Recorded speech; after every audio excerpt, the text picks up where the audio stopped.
everyone, welcome to another video. Thank you so much for bearing with me as I've not been able to update recently, but hopefully these videos will make up for it. I'm still trying to get all of the videos that I had planned ready and uploaded before the summer holidays so that you have everything you need to be revising over that summer, regardless of what topics you are studying for paper 2, whether that's crime drama or sitcom or any of the music videos as well. Before we get started, we do have a couple of shout outs today, so thank you so much to Sophie and also to MM who have subscribed.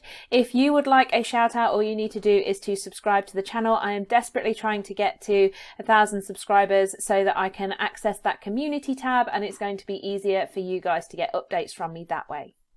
Today we're going to have a look at the breakdown for the IT crowd. So just as we did for crime drama, we're going to be breaking this down into the key concepts to begin with and then having a look at context. So in terms of the episode as a whole, in terms of language, there is a shift in lighting between low key and high key depending on which of the areas that you're in the episode. There's a very cluttered and informal office, considering that they are meant to be working in a private company. There is obviously a huge amount of intertextuality with Countdown, and along with a few celebrity cameos as well. Multi-stranded narratives, so we have one narrative per character, which are all resolved at the end. For more information on language, I do have a video breaking down the entire episode, so it would be useful for you guys to have a watch of that if you're not sure what I'm talking about here. Now, in terms of industry, the IT crowd was produced by Talkback Thames and distributed by Fremantle Media. Obviously now you can stream it via Netflix and also on 4OD. The series as a whole ran from February 2006 to September 2013. Although the 5th season was only one episode, there are 5 series and there is a total of 25 episodes. Now, our audience are primarily going to be men who are 18 to 30, perhaps C1 to D on the ABC scale, and who would fit into the categories of strugglers, resigned or mainstreamers, whereas our secondary audience, again, going to be very young, 18 to 30, but this time they're probably going to be women, B to D, and who may well be mainstreamers.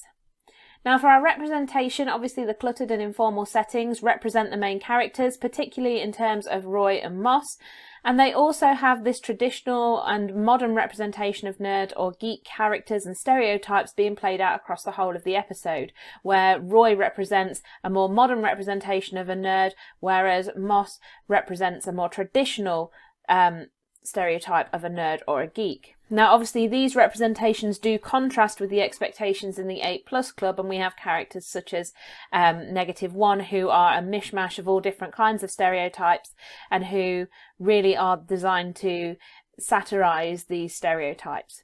Again, if you've not had a look at my character video, it might be useful to have a look at for the representation here. Across the whole of the narrative, there's also ideas about masculinity and reputation that are being shown, particularly in Roy's narrative, where he's trying to prove himself to an old classmate, Alistair. Now, in terms of our context, socially, there was huge divides between genders in the workplace, which is why we've got Jen as our main character, and in terms of stereotypes, she knows absolutely nothing about IT, again, designed to satirise some of the common stereotypes and divides that were around at the time.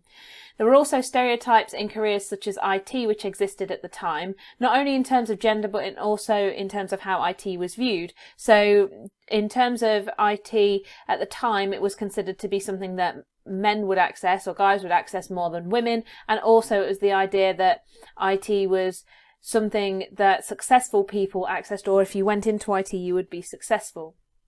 Culturally, the UK was becoming more varied in terms of beliefs and social groups, and we do have that sort of wider ranging representation shown here compared to Friends.